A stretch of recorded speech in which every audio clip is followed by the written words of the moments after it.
Hello, welcome back to another episode of the Talking Ball podcast. We're here to talk some ball. I am Jack, joined by I'm Keaton. Keaton. How are you? Doing great. Excited to be back. Talk ball. Feels like it's been forever since Sunday when we talked ball with Kate Faith.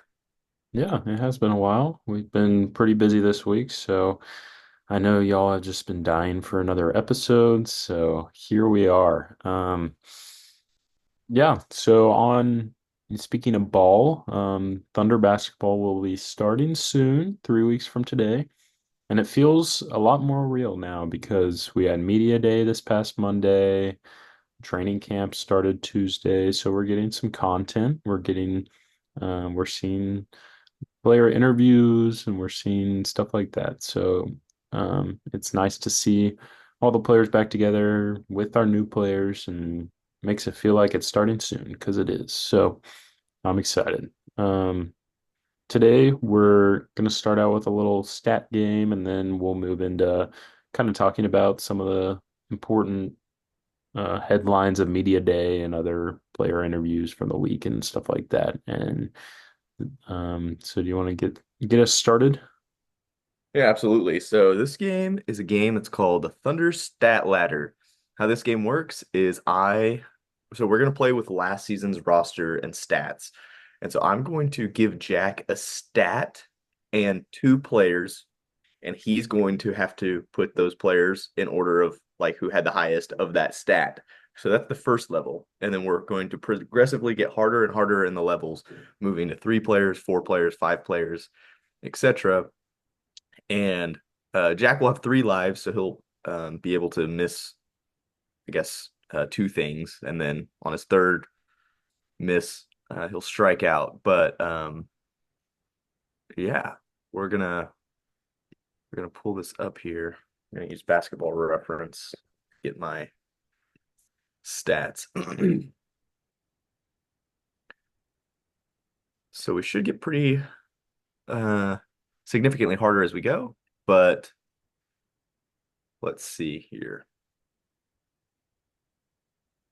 Jack, how do you feel like you're gonna fare at this game? I don't know what you're about to throw at me. I'd like to think I'm gonna do all right, but we'll see.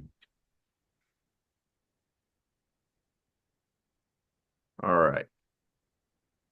Let's see. First, we're gonna start with a relatively easy one for the first level. We're gonna start with, so the stat is going to be minutes per game. Okay. You're going to have to put in order, let's do Gordon Hayward and Jay Will. And I'm gonna say G Gordon Hayward's played more minutes per game than Jay will. good. So you passed, that's correct. You passed the first level of the Thunder stat ladder. So the correct number of minutes per game is 17.2 for Gordo, and for Jay Will, he had 13. Speaking of Jay Will, here's some live news. Jalen Williams, Jay Will has a right hamstring strain. He's out and will be reevaluated after the preseason. So Wow. bummer for Jay Will. Um, but hopefully it's just the preseason and we can get him back for regular season play along with Kenrich. So hopefully those guys that are being reevaluated after the preseason won't miss much time after that. But um, Yeah. Yeah, that's where did you get that? Oh, was that Twitter? yep, yep. Andrew Schlecht tweet. Oh, that's a bummer. You never want to see any players get hurt. Yeah, those are two guys that are going to be fringe rotation guys for us that will provide us some good size. So definitely want to have that depth um, for as much time as we can. So Yeah, and like you said, at least, it's not that serious and he'll just be reevaluated after the preseason. It's not like 2 years ago we got hit with the Chet bombshell, hmm, which was horrible. So right. Anyway. Okay. So next stat that we're going to go to for level two. So this will feature three players. You're going to have to put in order. We're going to go field goal attempts per game. Okay. So I'm going to start. So I'm going to read this in alphabetical order. So I'm not just reading in order of what they are. Maybe. Um, okay. I'm going to go with Josh Giddey, Isaiah Joe, Aaron Wiggins.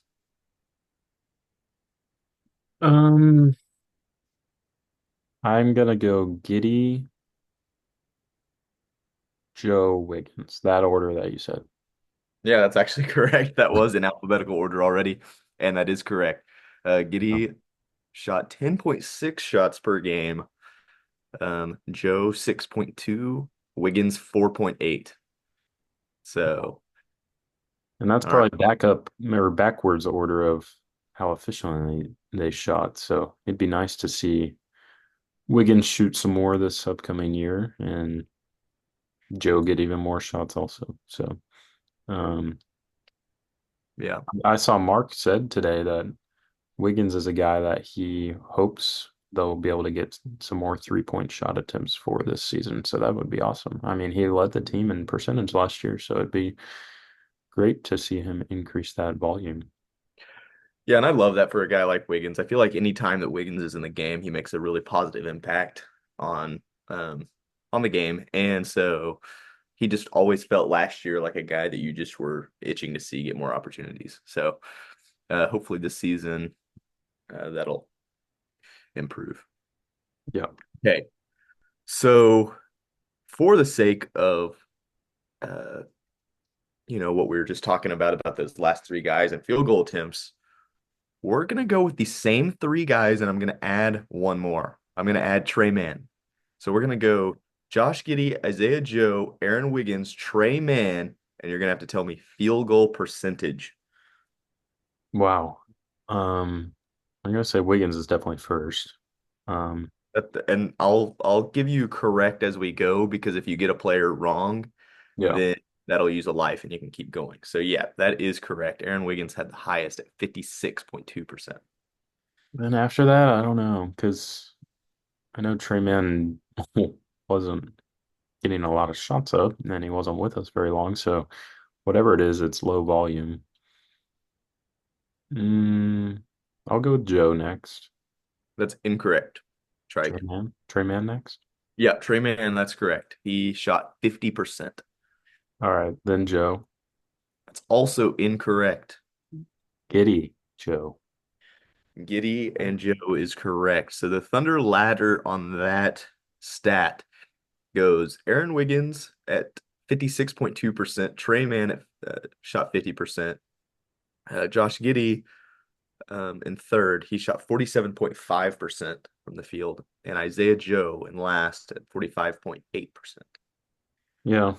Okay, that's interesting. But we do have to factor in that like most of Joe's attempts are threes, so that definitely affects the percentage because most guys get a little 2-point boost to their overall field goal percentage, but Joe just wasn't taking a lot of twos, so that makes sense. Yeah, I mean that's exactly right. 4.5 out of Joe's 6.2 shot attempts per game were three-pointers, 4.5 of those. Yeah. So, that's a large volume for three, and he was a, efficient three-point shooter, but, up against guys like Giddy who shot a lot of layups or inside shots too, Yeah. it might not hold up. Okay. So you have one more life left, but you've done really well so far. So now we're going to get into five players, and I'm going to move on to 3-point percentage. Okay. So let me pick some players here. Five players, and I'm going to put it in alphabetical order too. Okay. So we're going to go, let's see, Lou Dort, Chet Holmgren. We're going to go I'm messing up on this alphabetical order. I did not put them in order, but sorry. Shea Gilgeous-Alexander, J. Will, and Kenrich Williams. This is 3-point percentage. Three Or point. Yes, yes. Sorry. 3-point percentage. So we got Lou Dort, Shea Gilgeous-Alexander, Chet Holmgren, J. Will, Kenrich Williams. I'm gonna go. I mean, I could see this in being literally any order, but I'll go Chet first. Incorrect. Henrich first. Kenrich first is correct. He shot 39.7%. Chet second. Incorrect. Shea second. Incorrect. Lou Dort. Lou Dort at 39.4%. Chet third. Chet third is correct, 37%. Shea. Incorrect. J. Will Shea.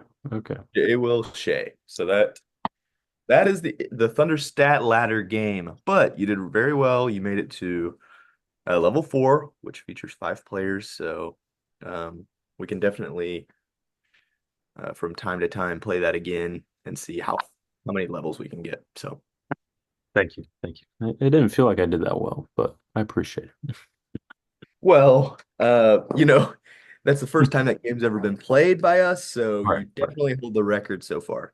I need more practice, but I'll get there. Okay. Next up, we have I thought it'd be fitting with Media Day this week. We have another edition of Which Thunder Player Said That, where I will give Keaton a quote and he will guess which Thunder player said that quote from Media Day. And so your options are just all the current Thunder players. I didn't include Coach Mark or Sam Presti or anything. It's just all the players on the team this year that they all spoke at Media Day, so they're all on here. And yeah, so you get a point if you get it right, and you don't if you get it wrong. So, and then if we feel like we need to, we can talk about the quote if it's an important one or whatever. So, um, I didn't make it that hard because a lot of them are like pretty obvious. Because I also just wanted to talk about some of these quotes, so you'll be able to tell who a lot of them are. It's probably easier than last time, but some of them are kind of random and harder than others. So the first one, when you play the same team 5 or 6 times in a row, they kind of scout your tendencies and stuff. I was just trying to use that as a way to gauge what I wanted to do this summer, and hopefully during the year it will look apparent. Wow. So, wow. I'm gonna go with J Dub. That's right. J Dub. He spoke a lot about um, using the playoffs as a learning opportunity um, to look at what he needed to improve on this summer to be a better player for this upcoming season. And I'm excited to see what all that was because he was the only guy where they asked him, "Oh, what'd you work on this summer?" He was like, "I'll let y'all see that on the court." Like he didn't want to give it away. Yeah. And so I'm excited to see all the specific things he's better at. Now I do think some people make a huge deal about like, oh, what specific skill is he gonna be vastly improved upon? Like what did he do this summer? I think in general, a lot of the times players just work out. Like it's not like, oh, I'm gonna get better at this one thing. Now that may be the case sometimes where it's like they have an obvious weakness in their game or whatever. But I think for the most part, players are just getting up a ton of shots and working on their bodies a lot. But I mean, if there is one specific thing that he or someone else is better at, that'd be exciting. But I think people sometimes make a bigger deal than it is about like, oh, let's see what skills they're better at. I think they're just going to be better in general because they had a few months to just focus on working on their game. And they had, I think the playoffs are beneficial for knowing things you um, need to work on, and because that can kind of show you your weaknesses a little more. Um, so I think that was interesting when he said that, because like during the regular season, teams don't really try to expose your weaknesses as much because they're just scouting you for one game and then they move on. Like it's not as big of a deal, but in the playoffs, teams are learning game to game and it's a higher pressure situation. And so they really try to expose your weaknesses and focus on matchups a lot more. So Yeah, and I think in the Maverick series, J-Dub learned a lot about his game. I think he was um, not as efficient as I think he probably would like to be at kind of getting to his spots and taking some of that pressure off of Shea. In some of those games, it just kind of felt like Shea was in a one-man offensive band. So not all the games for sure, but in some of them, I feel like J-Dub probably wish he would have had some of those shots back or possessions back. So I think that this offseason will be big to kind of reflect on some of his go-tos on offense and get better. And it's not like he was bad in any by any means, but when you're that young in the NBA, there's always room for improvement. And so I'm really excited to see kind of like you said, it's not like he's going to add like a crazy three-point hook shot over the offseason that is going to wow the crowd, but I think he's just going to come back a more efficient player that can make um, better decisions at times. Like he's still young. He's still going to make questionable decisions, put up some, contested shots when there might be a better shot available. So I'm excited to see that. yeah. What do you think of his media day hair?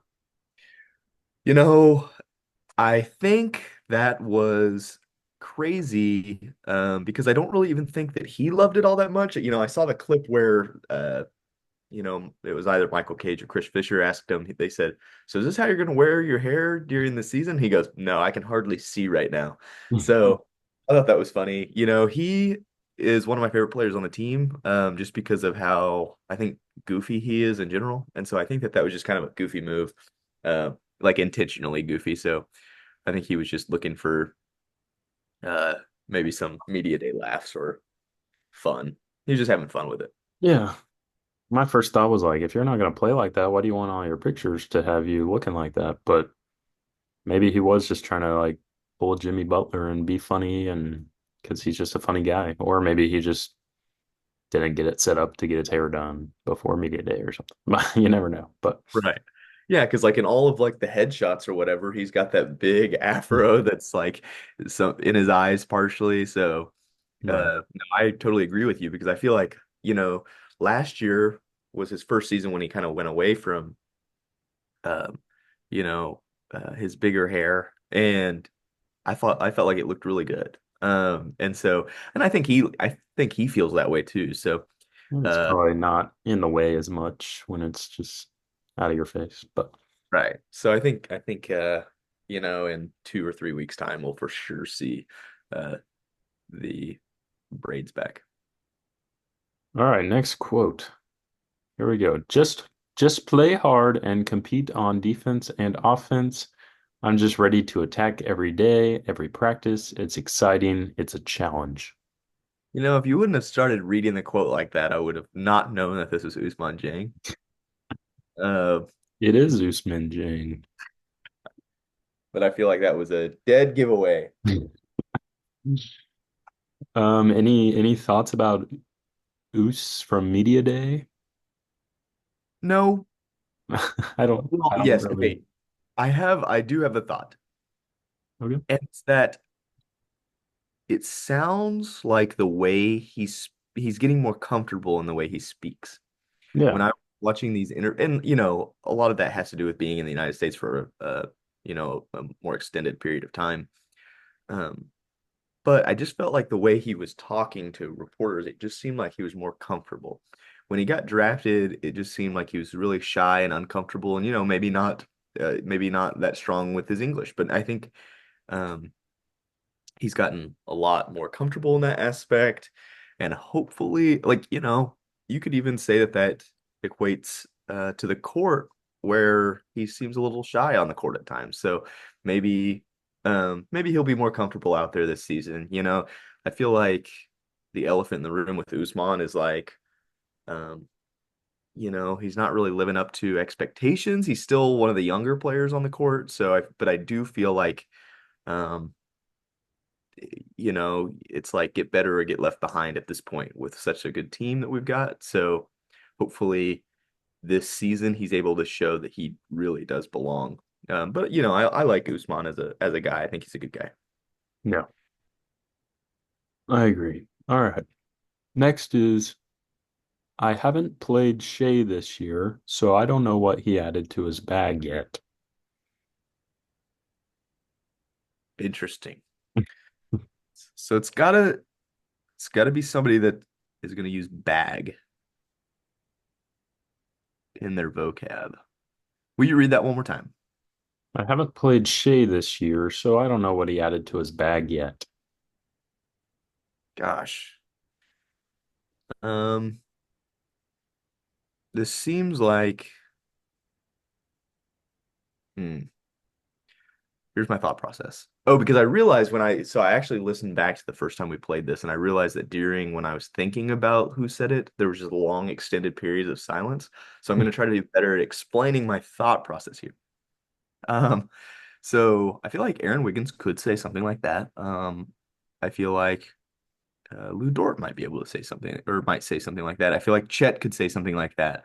Um, give me Oh gosh. Okay. I'm just gonna pull the trigger here.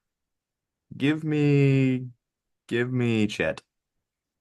It's Case and Wallace. Oh, okay. I actually didn't even go there at all. So Quotes like that is just a wild guess. Anyone could say something like that. But um yeah, Shay talked about how he thinks he got better. Um, but in a humble way, like Shay does. So I mean, it's kind of exciting to think about how Shay could be even better. But at the same time, Shay's when he's asked that question, he's not just going to say, "No, I'm about the same. I'm worse" or something like. Of course, he's going to right. say, "Yeah, I worked on my game. I think I'd like to think that I'll be better." But either way, it's exciting to think about Shea being even better than he already was. And then speaking of Case and Wallace, he added some muscle. He looks bigger. And he kind of attributed that to like this time last year, kind of getting pushed around a little bit in training camp and stuff. And he said he didn't want that to happen again. And so hopefully that'll make him an even bigger and stronger presence on defense. And I don't remember the number. I think maybe he's up 15 pounds of muscle or something like that. But it's Yeah, no, it was something like was he at 205 now? And he was at like in the 190s last season. something like that. But that's exciting.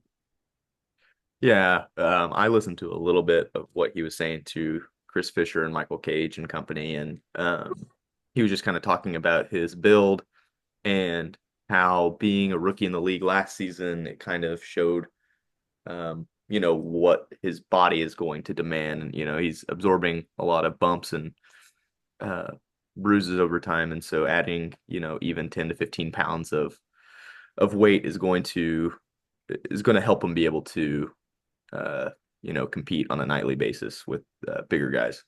Right. And in your first couple of years in the league, I feel like that's the most valuable thing you can be doing in the off season. Just working on getting stronger and competing with bigger guys and stuff like that. So, okay, next quote. They're all hungry and really excited to get back and play basketball again this year. That's something for me that I love because that's what I'm about. I kind of wear my heart on my sleeve and go for it every night. It's a good quote. So that you said that, um, we're just talking about the players, right? Or, Yep. oh, also, I was going to ask, are the two-way guys in this? Yep. Everyone's in this. Okay. Um, All right, who wears his heart on his sleeve? The first person that I think that wears his heart on his sleeve is K Rich. I'm gonna go K Rich. No, it's Alex Caruso. Okay. That that was that was one of the three guys I thought it might be. I was thinking K Rich, J Will, or Alex Caruso. Those seem like guys that would talk like that, but Yeah, Caruso is probably gonna be the third person I guessed out of those. yeah. He was just being asked about his new teammates and his first impressions of being on the court with them and stuff like that. So I'm glad that he's really excited about the group that we have. And from everything that I saw, it seems like he fits in really well already. So it's kind of crazy. He's the oldest player on the team at 30, but Yeah, I'm looking at the roster right now, so I know my list of people I can choose. yeah, And um, I see all of their birthdays here, and Kenny Hustle and Caruso are both born in '94, and the closest players to to them were born in like, let's see, we got a '98. is that Hardenstein? Yeah, Hartenstein and Shea were both born in '98, and that's the closest to '94 we have. And like experience in the league, the most experienced guy is Caruso at 7 years, and Shea and Hartenstein both have six, What's and Kendrick? Yeah, Kenner's is six as well. So it's just awesome how we're going into the season talking about how great these guys are going to be, and it's still just when you look at it like this, it's just they're so young too. right. And Caruso's the oldest guy, and he said multiple times on Monday that he has a lot of time left in the tank. So hopefully a lot of that time is spent with us. So I that's like all. I like What? when people talk like that. Like I like when to hear that Caruso has a lot of time left in the tank because I hate when people are like, well, I don't have much time left and I'm just gonna try to teach these young guys as much as I can before I get out of here. I feel like it kind of disconnects them from the grit of the team. Like I want Caruso to feel like he is a part of this just as much as anybody else and not just like there for the mentorship. Um, because when I hear people talk about that, I'm like, dude, you're 31. Like you can hopefully play 3, 4, 5 more years. Um, it's different for anybody, but I'd like to see Caruso sign this extension with us, in December or whenever he's eligible for that, and um, you know, be able to play at a high level for those years, and I think he will be, and so I'm glad that he is optimistic about that as well. Yeah. And like when Sam talked last week and when Caruso was talking, it sounded like while they can't officially talk about it yet, it sounds like all signs are kind of pointing towards that extension, which is exciting, and I think they'll get it done right away. I mean, at first I was like, "Oh, are we trading for him just to lose him after a year?" Like, I'm not sure, but for them to be confident already that they're going to get that done is encouraging. So, and I don't think we would have traded for him if we weren't confident about that. So, Another thought I have about Caruso is just from initial judgment. It just feels like he is a really thundery guy.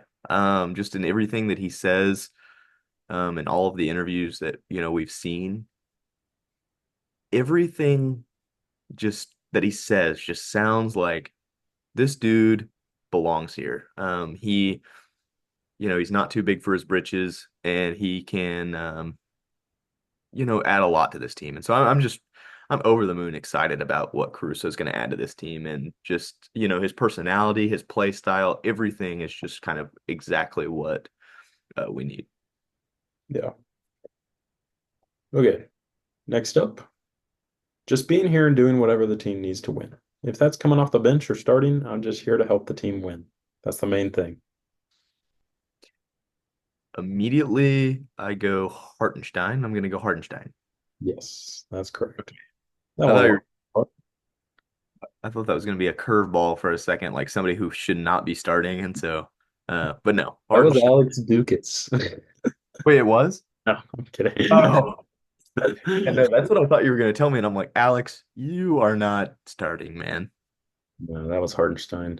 And I love that attitude. I mean, that's awesome because we don't know what his role is going to be. So it's cool to hear him say that he doesn't really care. A lot of guys like that would probably be like, "Who, me coming off the bench?" Yeah. Yeah, hit us with the Carmelo. But yeah, he's willing to do whatever, and he just cares about winning. One thing about Hartenstein, I don't know if you saw the clip about where they asked him about, oh, the Knicks got Karl Anthony Towns. How are you feeling about your move to OKC, whatever. He sounded a little sad, about leaving New York. Just answering that question. But my first thought was like, oh shoot, is he gonna like regret this? Is he like missing his buddies and missing the Knicks and everything? Is he like wishing he wasn't here? But I think more than that, both can be true. Like both he does miss them and that's okay, but he's also excited about being here. And I think that says even more about us that though he did love the Knicks and being there, he still wanted to come here because he thought this would be even better for him. And so that says a lot about us. And he talks a lot about how the organization really impressed him and how just everything being so process driven was really attractive to him. So I think he does miss New York, and it was a really hard decision for him, but that doesn't mean that he wishes he wasn't here, like some people may think, or that my first thought was seeing stuff like that. So, Oh yeah, like I think that that's what free agency is all about, is about hard decisions. And I think for him, the move is going to help by um, the incentive of getting a gajillion dollars. So uh, right. the large contract helps, but nothing can ever um, make moving your family across the country not hard. Right. Um, And leave so in a good situation. Right. And so he's leaving his best friends, and no doubt that he's still going to remain really close with those guys. But um, I think right now is going to be the hardest that will hopefully ever be for him, because he hasn't fully started making new friends on this team yet. And so once these guys get more, by the day, are going to get more familiar with each other, and he's going to make new friends and build a new life here. And so Right. um, And it already seems like he's like fitting in well with the guys and yeah. they're welcoming him with open arms and stuff like that. And once he gets going playing games and stuff, like I feel like he's fully focused on being here. So, another thing a lot of people talked about on Monday was Hardenstein possibly shooting threes, which like I feel like ever since we got him, it's been talked about, but that's just kind of been like people in the media or people on Twitter just being like, what if Hartenstein can shoot threes in games? And like, what if that's actually a thing? But to hear like guys with the team, like Shea said it on Monday, to hear other players saying that that's a possibility is kind of exciting because like I don't think they would say that if he just couldn't shoot. Like, and it isn't an option for that to be part of his game um going into this season. Like you could tell at first Shea didn't really want to say what he was talking about. He said that he said there's more to Hartenstein's game than he's shown so far. And then someone else asked him, like, what do you mean by that? And he was like, his three ball. And so, I mean, when Shea and other guys are talking about it, then it's probably legit. So that's exciting. And that, speaking of versatility, that can open up even more versatility from a guy like him. Yeah, it's like what we talked about on Sunday, was that the contemporary big man, it can do it all and ideally can space the floor for your skill players. And our big man in Hartenstein just happens to be quite the player himself, like with a ton of different skills: passing, shooting, rebounding, defense. Um, a thing that I heard at Media Day that kind of made me think of Hartenstein was J-Dub talk about his um, going left and shooting with his right fadeaway shot that he's kind of developed. And he said that he had, like, always since a young age shot that shot, and it's just something that he's just always done. And when he got drafted by the Thunder, Mark said to him that he wasn't really a big fan of that shot because it just didn't seem like it could be efficient, and that if J-Dub was going to actually use that in the game, that he would need to make it more efficient. And J-Dub said that over time, he was able to kind of show the team that, he could hit that at a high clip. And so Mark eventually said, all right, yeah, like gave him the green light. And now, we see J-Dub shoot that shot all the time. Like a game that I immediately go to is we had a Warriors game at home, the game that went into overtime, and J-Dub it just seemed like he couldn't miss that shot. It felt like every single time he got the ball, he's going left and shooting with his right, kind of fading away from the basket. And anyway, so all to say that I think Hartenstein probably does have a three-pointer in his bag. Cool. I think Mark is going to be the final say as far as to be the judge as far as to say, is this efficient? And if Mark deems that efficient and overall helping the Thunder win basketball games, then you bet Hartenstein's going to be spacing the floor, shooting threes. So I'm excited to see kind of what ends up happening there. At first, it did though remind me of people seeing Steven Adams clips shooting three pointers going into like that 2019 season or whatever, 2018, I don't know, but and they're like, oh man, oh, Steven Adams got a three ball, man. Like, and then, I felt like to even tease us a little bit, the they drew that first play up in the preseason for Adams to shoot that three ball in the corner. Right. So, which he swished. So, you Yeah. know, you never really know. So we'll see. But yeah, like you said, it is promising that some of the guys are talking about it too.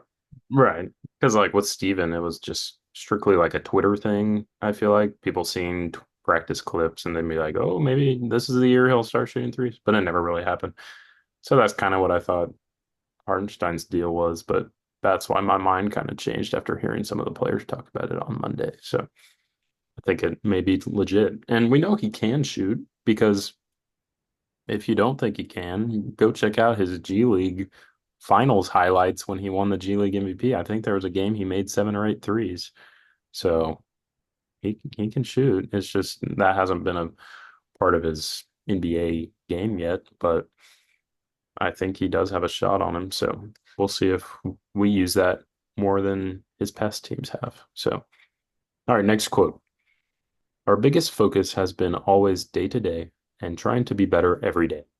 I think us not changing that mentality and keeping that the same is in our best interest. Hmm. Wow. Okay. So my thought here is that sounds very well said.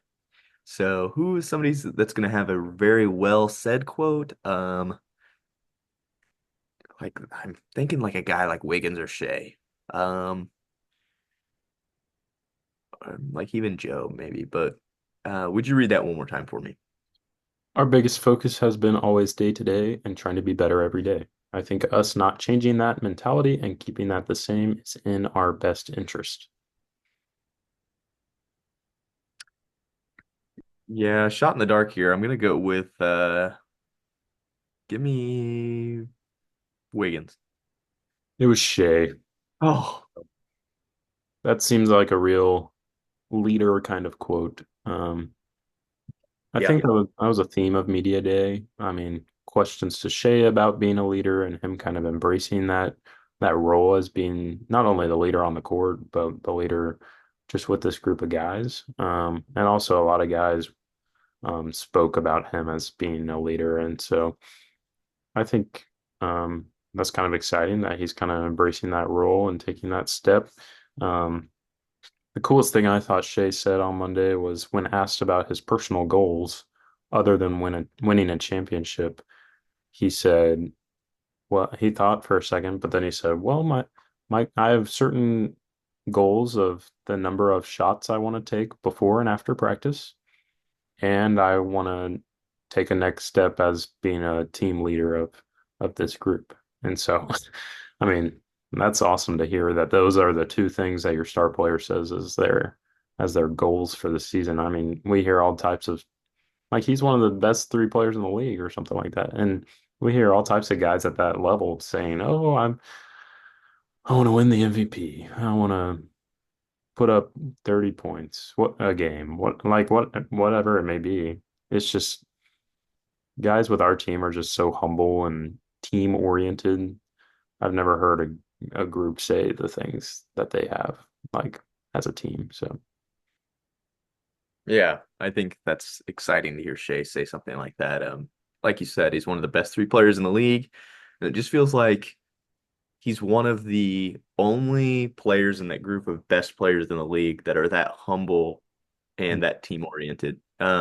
Like I feel like if Jokic was asked something like that, like not like Jokic is a bad guy, but I just feel like he would say something about like, well, besides winning a championship, my goal is like to like, win a horse race. Like just like keep up that gimmick of being seemingly disinterested in what's happening in the NBA. right. Uh, whereas I feel like Shea, we can be confident that the two things in life that he's like mainly focused on is, his family and the team. And so I feel like that's awesome. Yeah. Okay, next one. He's going to be big time this year. I feel like whatever decisions are made there, we're going to go out there and execute. This feels like a quote about Hartenstein, um, or Caruso. Like not by them, but like about them. So I feel like have I gotten to a Chet quote yet? Like have I guessed or has it No, have had one? I feel like this could be a Chet quote about Hartenstein. Um could be like a yeah, I'm just gonna go Chet. that's right. Yeah, I think it was about Hartenstein because they were asking him about like, oh, what do you think it would look like playing with him, possibly in the starting lineup, whatever. And he said he's gonna have a big time year. Whatever decisions are made there, we're gonna go out there and execute. So, um, the thing I noticed about Shed on media day, like I feel like he's already matured a lot, um, and he's become so aligned with the Thunder culture already.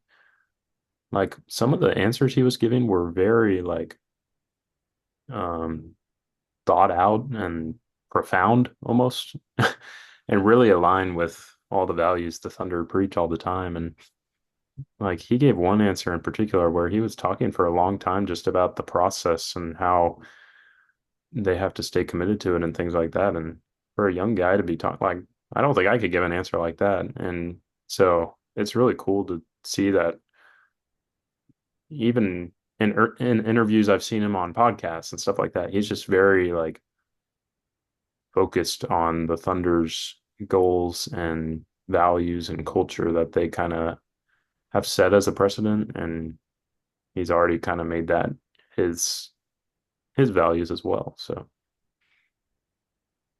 Yeah. we have a lot of guys that you want on your team. So next up, we have a lot of good on-ball defenders. That comes from communicating, and those kind of things come with practice. Dort. Yes. Shout out Dort. I don't know if you saw the thing today. I think they asked him about Caruso or something, and he said they added him to their defensive group chat.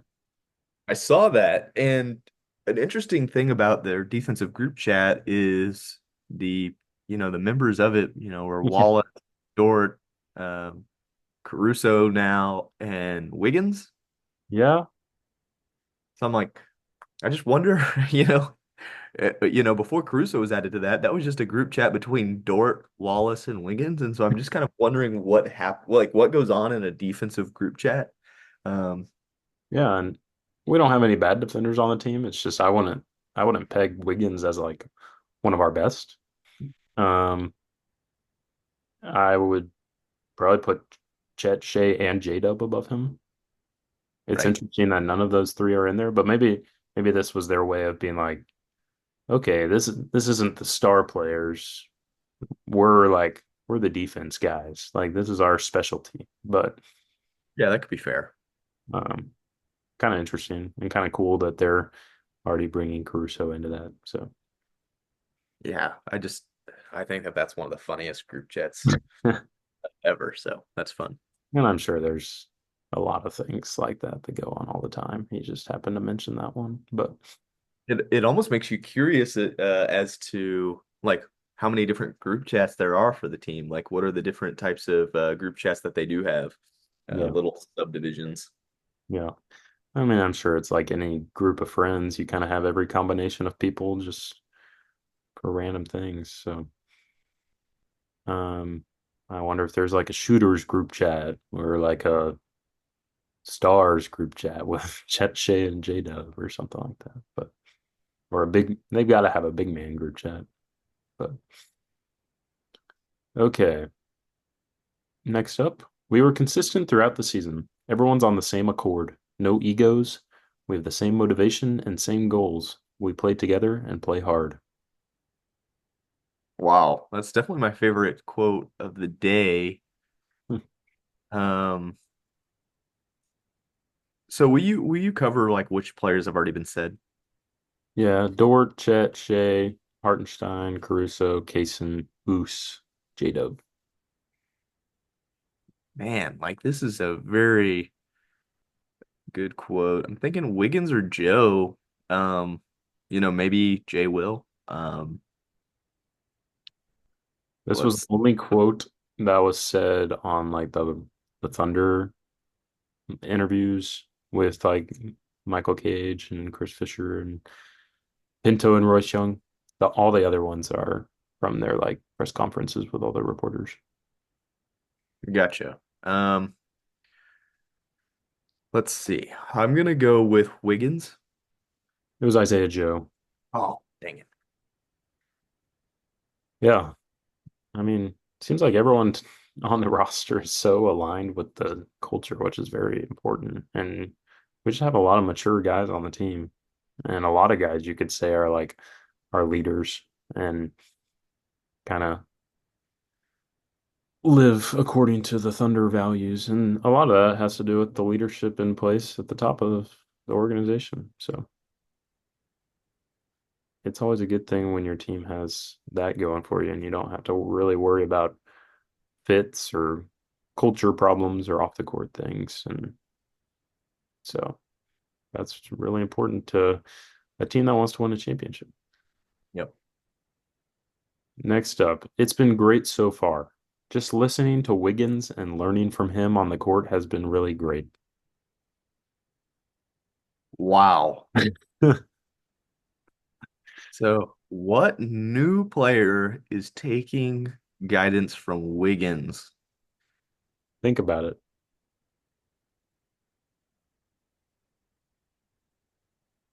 Who would have been asked about Wiggins, you think? All right, let me think about this. Trying to avoid a long period of silence here because I think that's what I'm about to get into. Who would be asked about Wiggins? Um, I think this one's funny. Just the quote with no context. right. Who would be asked about Wiggins? And I'm thinking that this is going to be a new player. Um, It's been great so far. Just listening to Wiggins and learning from him on the court has been really great. gosh, like you say, oh, think about who would have been asked about Wiggins. I can't think of a reason that any of these players would be asked about I don't Wiggins think I would get this. It's at kind of a all. stretch. Like whoever asked this question, probably kind of a stretch. I mean, it makes sense, but I think I'm getting there. I think I'm getting there. I'm gonna go AJ Mitchell that's right. You know why? and second round pick. No, I think it was they were asking him, "Oh, Wiggins had some success from starting on a two-way contract, playing with the Blue, and then proving himself and earning a real contract, and now this extension. So, have you been able to talk to him about that and learn from him on how he got there?" Yeah, So, my mind it makes to sense. But, Wiggins being a 55th pick and AJ being in the 30s, yep, but still got me to the right answer, I suppose. you got it. All right, next up. It might not be my time yet. You have to be mature enough to understand that. Somebody in the NBA in the front office role has belief in me as a player, whether that's this year, next year, or 3 years from now.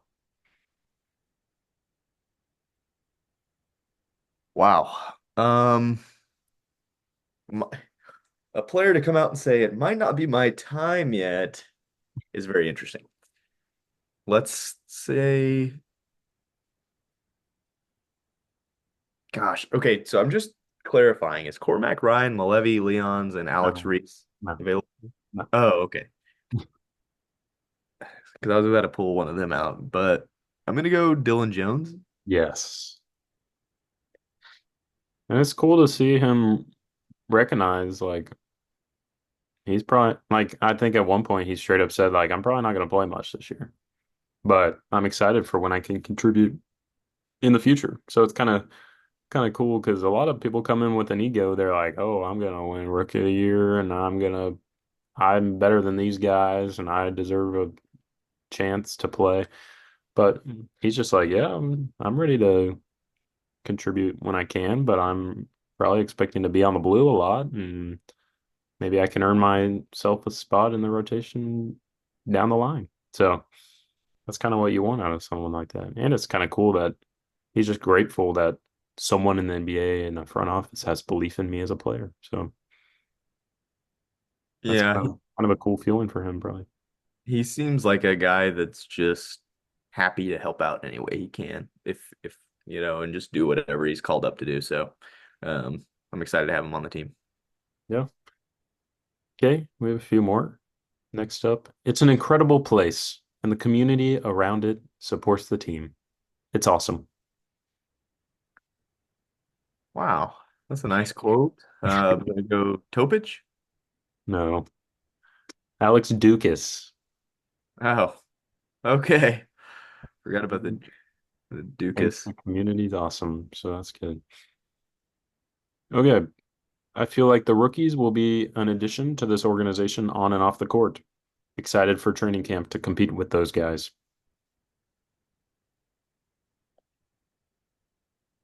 Let's see. Of the core roster, we have like Wiggins and J Will left, I think. Is that You have right? 5 total left. So that should be Topich, Wiggins, J Will, Kinrich and Flagler. Hinrich, and Flagler. Oh yeah, I don't even see Flagler on this list that I'm looking at. Okay. Will you read that one more time? I feel like the rookies will be an addition to this organization on and off the court. Excited for training camp to compete with those guys. Give me Flagler. Yes. How'd you get that one? So I just thought he's excited to compete with the rookies. I don't think any like Kenny Hustle or Jay Will or Wiggins or anybody is gonna or like Topich is injured, so he's not gonna say that. But I don't think those guys are gonna talk about competing with the rookies. I think Flagler That is probably the most likely person to say that. makes sense. Okay. That's just an exciting moment. Everything that a lot of guys kind of dream for. Wow. Okay, so we got Wiggins, Topich, Kenny, Jay Will. I'm gonna go Topich. No, and I thought you might, but it I was thought you were talking about Wiggins talking in the about his contract. contract extension. Oh. Yeah, I heard a little bit of him talking about that, like talking about just being with his family. It was kind of Yeah, nice to hear. I cut that part out of the quote just because that would give it away. But Right. okay. The main thing Chet told me was just be patient, and I'm trying to be patient. That's Taupe. Yes, so they felt like they didn't have a lot to ask Topage, so they asked him a lot about, so are you talking to Chet about his experience sitting out his rookie year and stuff? So sounds like they've actually talked about it, which is cool that he has someone to relate to a little bit. So next one, a lot of reps First thing I do is work on the small jump shots and then switch it up to threes, shooting with a quick release or with a guy contesting or from different passes, different areas, different actions, and things like that. I'm gonna go J Will. No. He talked a lot about how he's improved his three over the offseason, and he emphasized the fact that he felt like he needed to release it quicker to be more of a threat to space the floor. And so sounds like he's worked on that. So that's good. And I hope he can get back to being healthy and be a part of this team this year. So last one. I'm feeling good. Rehab is going well. I'm just blessed to be where I'm at right now. Kenny. Yep. Did And we get a Wiggins quote? Yeah, we got Wiggins quote being with his for the yeah. extension. Yep. So it was good to hear Kenrich sound like he's recovering from his injury well, his procedure. I wish he got into a little more detail, but there's probably not that much to say. So Yeah.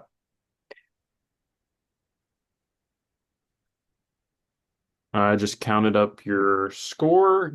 You did a really good job again. You got 13 out of 17. So Not bad, not bad.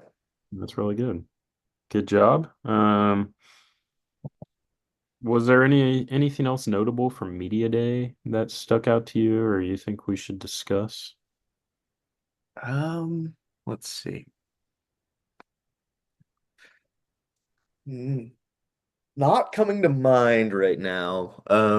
One thing that I think is notable from training camp so far is the video that I saw today on Twitter with Topich working out with Chip. Yeah. So, last year, I think, maybe even the last few years, I mean, since Chip's been with us, he's kind of been on the Giddy project. And so now that Giddy is in Chicago, Chip needs a new guy to work with. So I think Topich won the lottery. So um, it'll be Yeah. good. I He think, works with everybody, which is good. right. And like, I think Chip helped Chet a lot too when Chet was injured. Even, we saw Chet shooting from his scooter a lot, which is funny. So hopefully Topich will, you know, get really comfortable with Chip and uh, work on his game a little bit. So And it's good to just see him walking around and stuff. I mean, coming off the ACL tear. I mean, yeah, it's kind of encouraging how well he's moving around.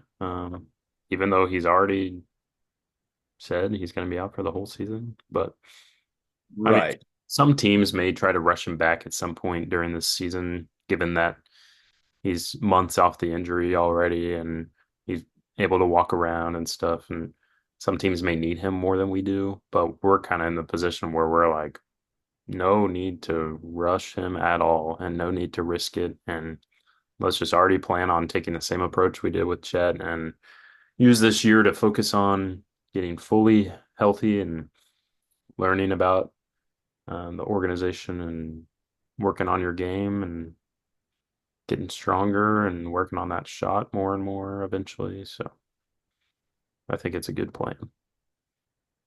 Because, yep, I mean, how much would he really play anyway? I don't know. right. And I mean, in the Thunder's position, there's just no need to rush anybody back, like you said. So um, it'll be good. But again, like you said, it feels like he's moving around pretty well for somebody deemed out for the season. Like he was walking around pretty good. So I think that was a good thing to see for sure. Because 2 years ago at this point, Chet was in a horrible mobile phase. I feel like he was on that scooter forever and Yeah. uh, in a boot after that. So hopefully Topic will be able to get back to healthy and working on his game fully again. Yeah. The only other media day thing, they were asked a lot about lineups, Coach Mark and the guys and everyone, but he he notably said deciding anything now would take away from the integrity of training camp. And I respect that. I mean, I don't I don't I'm sure they have an idea already, but I agree that guys can kind of lose focus on why they're in training camp if things have already been decided beforehand and that's kind of been made public. It could maybe take away from your urge to work as hard as you want because I don't know, guys like Hartenstein maybe if they announce now that he's not starting, then he may be like, "Oh, you're not even gonna wait to see how I play with the team and how hard I work during these next few weeks and how different lineups look in practice and stuff like that." So I like how they're not. I mean, I didn't expect them to name a lineup at this point at all, but I like how they're just kind of gonna want to see how things look on the court and gonna wait and see. Yeah, I just to add on to that, I just think it would be so weird and short-sighted to already name a starting lineup in before training camp. But just like Mark was saying, I think that training camps are a great opportunity. Like there's still the preseason to, move things around with and see what works and see what players play like together. And so to name a starting lineup before players even hit the court is kind of uh, I think it would be weird. Um, so, DJ um, Redick did that the other day. He's just said, "Here's my lineup," but I mean, other coaches do things different ways, and he's just kind of learning how he's going to do things. So, um, but I thought that was kind of interesting. let's talk for a second about we've got a preseason game coming up on Monday. It's the Oh, first preseason game. I 4 days till we see these guys on the court again. That's exciting. I believe it's in San Antonio. Is that correct? The Yeah. first. Yep. So let's both make a guess as to what we think the starting lineup for that preseason game is going to look like. Um, Not talking about the regular season or anything, just that preseason game. What do we think they're going to start kind of testing the waters with? Oh boy. I mean, I'll take Obviously, a, I'll take a wild guess and just say Shea, Chet, Dub, Caruso, and Dort. In the first preseason game. I think they'll experiment a lot of lineups, see how Hartenstein looks with Chet during that game, um, see how other guys look together. But overall, I don't think our main guys are going to play a whole lot at all um, in most of these preseason games. I mean, they usually don't. Maybe just the first half or something like that. But we'll see. What do you think? and I'm going to go with the exact same lineup. I think Shea, Dub, Chet, Caruso, and Dort. And I also think, like, I wouldn't say that this is concrete or anything, but with Jay Will out for the preseason now, your depth at center becomes a little thinner. And so having a guy like Hartenstein start coming off the bench makes sense depth wise too. Right. So, And they can't even slide Kenrich to that five like they have in the past also. So right. So, like, yeah, let's talk about that for a second. Obviously, those injuries don't seem to be like it's going to keep them out for an extended period of time or anything. But you know, right now, without Kenny and Jay Will, what's your depth at center look like? It looks like Chet, then Hartenstein, and then who steps in as that third? Like, we've seen Jada play at the five at some points. yeah, and we never have hesitated to go small for a minute here and there when we need to. So we might have to at some point, but um maybe that's how things will play out. We kind of just feel the need to have Hartenstein off the bench to start out when we're kind of low on that center depth, and then I could see us starting that way just because of that. to start out the season, and then just kind of um, sticking with that lineup even when those guys come back if it works out. So that would be interesting if it plays out that way, and I could see that happening. Um, Another thought I've had is like the lineup with Chet and Hartenstein together feels like I think it'll be a very effective lineup, but it feels more like just an extra weapon that we'll have that we w could pull out um, and use for certain segments here and there throughout a game or for certain matchups and things like that.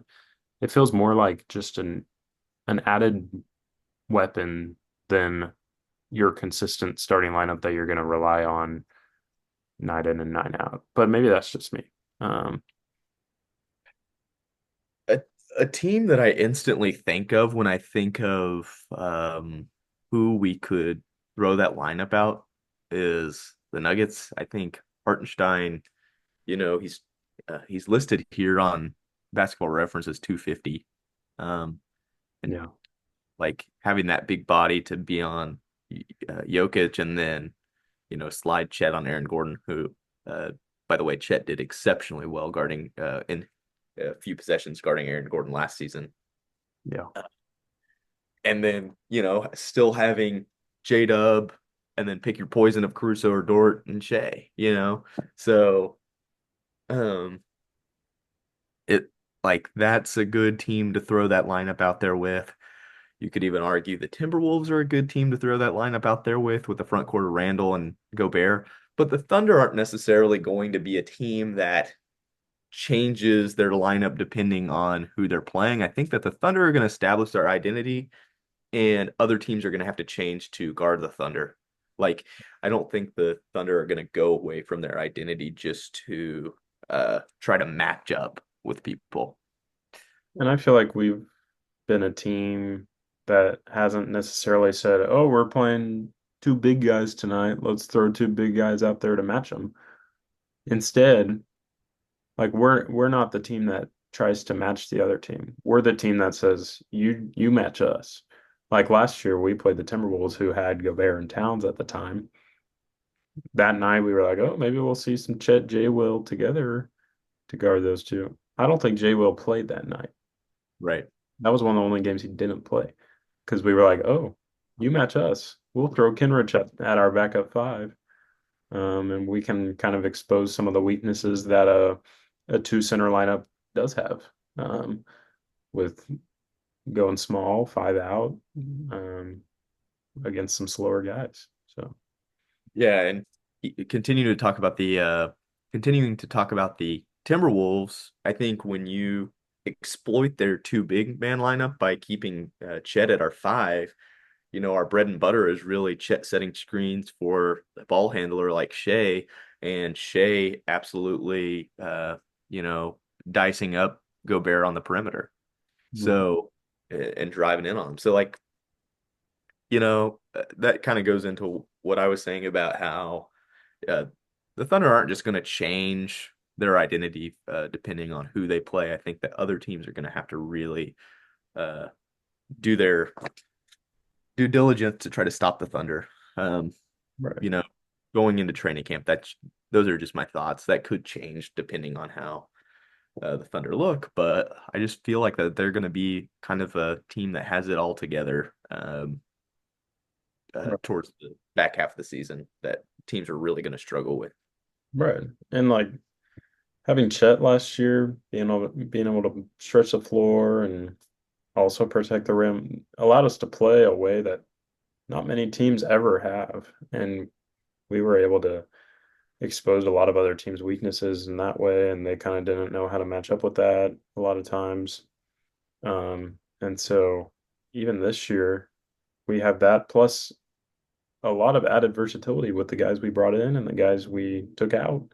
Um, so it's really exciting that we'll be able to play a lot of different ways and um, force other teams to try to figure out how to go up against them.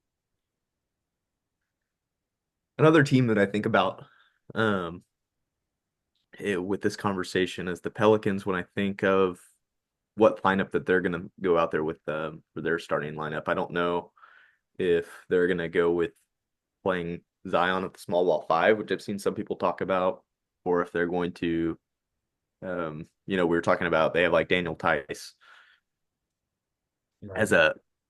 as a center. So I think like obviously the talent level of a Daniel Tice obviously is worse than Zion, but it's like, do you want to uh go with the norms and throw a true center out there, or do you want to play small ball? So I don't know. That's just kind of what I think about. What do you think about? I know that this the Pelicans are kind of getting brought into this out of nowhere, but um, what do you think about the Pelican situation and how it kind of relates to the Thunder about how the Thunder have multiple centers that they could potentially start, and the Pelicans, it doesn't really seem like they have any formidable center that they could start. If I was the Pelicans, I would just be like, you know what? Let's risk going small because I feel like there's a really high reward. Um, I don't know about low risk, but yeah, low risk because if it doesn't work through the first little bit of the season, you can always switch things up. But I think they have the personnel to be able to be one of the best small ball teams we've seen if it works out. Um, Now they'll struggle in some areas if they try that, like defending the rim and rebounding. But like you've seen with the Thunder, sometimes it's okay to sacrifice some of those things to be really good at another thing. If they're the best small ball lineup in the league, and they can um, kind of play better than a lot of other teams in that area. So that's what I would try. And if it doesn't work out, you can always go back to the drawing board. But with especially with their lack of bigs, I think that would be their best bet because running DeJounte and CJ and Trey Murphy and Herb and Zion and Brandon Ingram, just pick five of those six. Um, I think that could be a really good lineup and kind of have five guys out there that can drive, shoot, pass, dribble. All of them can. And I don't know how many teams normal lineups can stop a lineup like that. But it could not work at all, and the lack of size and rebounding and rim protection could prove to be too big of a sacrifice, and they're not making up for it on the other end. But we'll see. Yeah, I'd say that's probably one of the teams that I'm most intrigued with going into the start of the season, just to see what they roll out. Do you have another team that you might be interested in seeing kind of what they do off the top of your head? Like lineup wise, Yeah. like um, I'm trying to think if there's any like questionable things. Like um,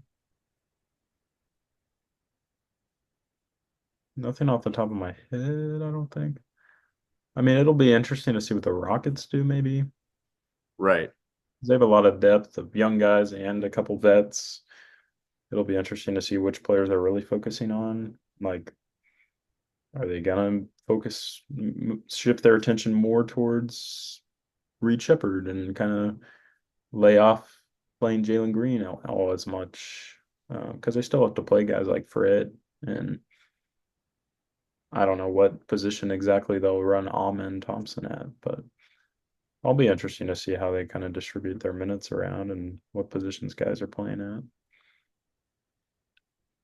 A team that I think that I am also interested in how they're going to fare at the beginning of the season is the Celtics. Like obviously the Celtics are really well rounded in a lot of areas, but without Porzingis at first, they're going to be probably rolling out a 38-year-old Al Horford as 6'9" Al Horford at starting center spot with their really two backups being Xavier Tillman and Luke Cornett. So I don't necessarily see that as the most tantalizing center depth, but maybe maybe they can hold down the fort until Kristaps comes back. That's the only really other lineup thought I have around the league. Yeah. But the Celtics lineup outside of center is just outstanding. So they'll figure it out, I'm sure. All right. Does that wrap it up for other things Lineup, on our agenda? media day, training camp slash lineup around the league talk. Yeah, I think that's All all. right. We'll move into our player rankings as always. Um, if you're new to the show, at the end of every episode, we have been ranking Thunder players of the past on these five categories: stats, impact on winning, personal opinion, longevity, and culture.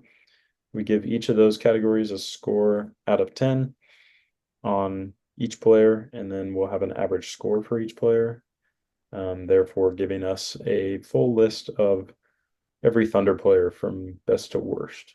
Um, so today we're ranking um, eight guys. They all played for us in the 2013-2014 season, and that was all of their last years with us. And so we're starting today with Caron Butler. He played just 22 games with us that season, 27 minutes a game, almost 10 points, three rebounds, an assist, a steal, 41 from the field, and 44 from three. But he was a great shooter for us. We kind of brought him in around the trade deadline. I believe that was the buyout market, just to kind of give us added depth on the wing. And then he wound up playing a huge role for us on a really good team and shooting the ball really well. So these stats are great for what we needed him to do. I'll give him a on stats. What do we think is fair there? Maybe like a five. Yeah. Impact on winning, like I said, he played a really big role on a good team. So I'll give him a 4.5. Personal opinion, I really liked when he was on the team. I don't have a huge opinion about him as a guy or anything like that, but I'll give him a 5.5. Longevity, I mean, he was just with us a short amount of time. I'll give him a 1.5. And then culture, I'm sure it was good to have another vet in the locker room. Um, I'll give him a 6. So that gives him a 4.5 average score. Next, we've got Ryan Gomes. Um, I don't know who that is, honestly. He played 5 games with us in the 2014 season. He he shot 0% from three, which is okay because he only shot it twice. That's all right. But let's get into the real stats here. He scored 1.2 points per game and zero point 0.8 rebounds per game, zero point 0.2 assists per game, zero steals, zero blocks. Um, I don't really feel bad that I don't remember him based on those stats. Let's see. Those are actually very similar to Grant and Jarrett's stats up ahead at the top of the screen there. So let's give them. Yeah, that's like look how similar that is, Jack. That's fair. That's Yeah. so we're also gonna give them a 0. Impact on winning, we're gonna give them a 0. Personal opinion of Ryan, man, I really like Ryan. No, I don't know him, so I'm gonna go with a 4. He's probably a good guy. We'll give him a little boost there. Um, Longevity, 5 games. Let's see. Is there anybody else up there? Like Daniel Hamilton. What do we give Daniel Hamilton? Um, a 1. 1. That's great. Ryan Gomes gets a 1. And culture, he was probably a fine culture guy for those 5 games. Let's give him a 4. All right, that brings him to a 1.8. Next up is Mustafa Shakur. He played 3 games, averaged 3.7 minutes, zero point 0.3 points, 1.3 assists, 0% on 0 of 3 shooting. I'll give that a 0. Impact on winning, 0. Personal opinion, I don't really know anything about him. 3. Longevity, zero point 0.5. Culture, I don't really know anything about him. 4. That brings him to a 1.5. Next up, we got Reggie Williams. Um, this will be the last guy that we cover today that I don't remember, which is good. Um, he played in 3 games for us in 2014. He scored 3.7 points per game, 0 rebounds, and zero point 0.3 assists, zero point 0.3 steals as well. That can get a 0.5.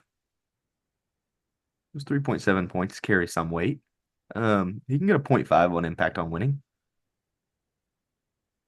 Personal opinion, he can get a 3.5. Um, I don't know why I'm personally lower on him than Ryan Gomes when they're two people that equally don't remember, but so be it. Longevity, 3 games. That's a come on, that's a 0.5. Yeah. Culture, 4. All right. That also gives him a 1.8. All right. Now to the 4 guys who actually contributed a good amount. Oh, well, Karan Butler did too. But Hashim Thabit played 2 years with us, 89 games. He played 11 minutes a game, 2 points, 2.5 rebounds, a block almost, 60% from the field. Those are not great stats, but he was tall. Um, I'll give him a 2 on stats. Impact on winning, I will also give him a 2. Well, I'll give him a 2.5 because he actually played on some winning teams. Personal opinion, I like him just because I thought he was funny how tall he was, and that it was funny how bad he was, despite being a top pick. Um, I'll give him a 6. He was like the number 2 draft pick, I think, in Yep. history. So I'm glad we didn't draft him that high, use a draft pick on him. We instead waited to get him later. But longevity, um, other guys around that mark, like Oos, we can give him a 3.5. Culture, I'm sure it was great having a tall guy around. I'll give him a 5. That gives him a 3.8. Yeah, Hashim was not awesome with us. I remember being really excited when we got him just because of how how good he was at UConn. He was very good at UConn and then kind of flattened out in the league. But Derek Fisher obviously had a great career with the Lakers. Um, he played for us for 3 seasons, 125 games. He actually came back after being away from us for a little bit. Um, he, in his 125 games, averaged 5 points per game, 1.4 rebounds, 1.3 assists, zero point 0.8 steals. It's not incredible. Um, uh, his shooting clips were pretty good though. 37 from the field, 37 from three. So he primarily shot threes, it seems like. Yeah, he had 565 total field goal attempts, and 321 of those were threes. That's pretty crazy. Um, those stats probably get like a 2.5. Sorry, Derek, if you're watching. Um, impact on winning. Him, like he did play a significant role on the 2014 playoff team. Um, so I feel like that carries some weight. Um, let's give him a 3.5 on that. Like the stats might not show it, but I do remember him being a decent contributor. Um, Personal opinion, I like Derek. I feel like he was a good veteran leader for this team. Um, so give me a 6. Longevity, 3 years, 125. feel like that's like in the Perry Jones range. Let's see what Perry Jones had. 3 years, Four and a half. 143, 4.5.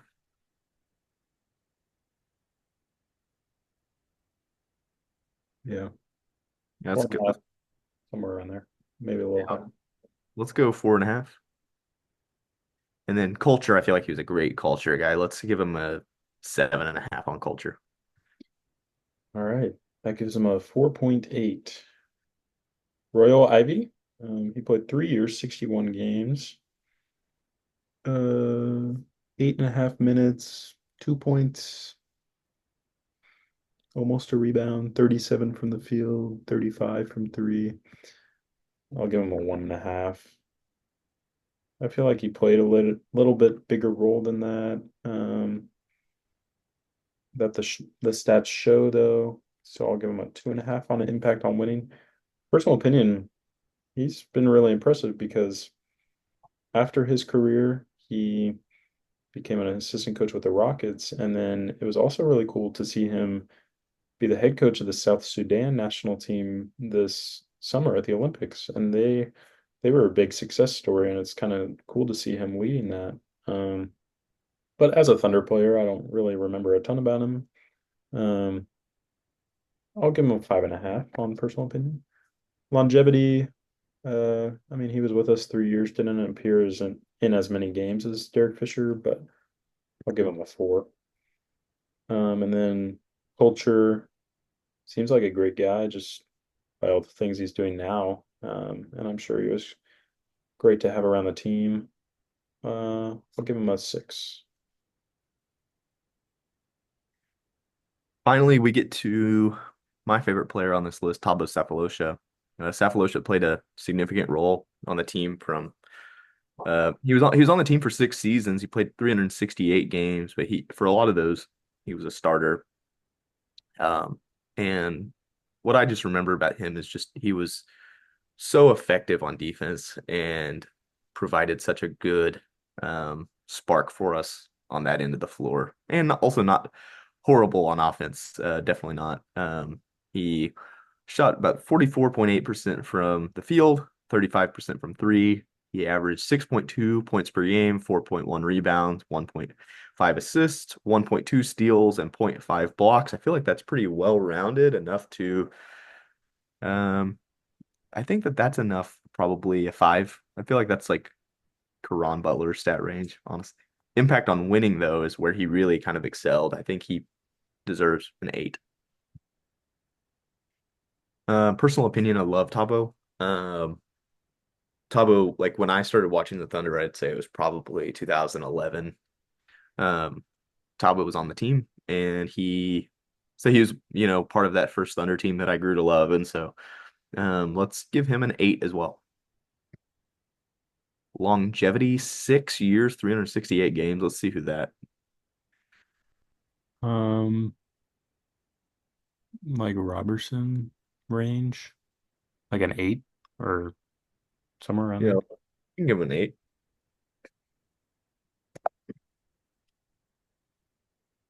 Yeah, I think he was also a really good culture guy. Let's give him an 8 as well. All right. That gives him a 7.4 rating, our highest guy today. Um, so a good group of guys there. Let's see how they fit in with everyone we've already ranked.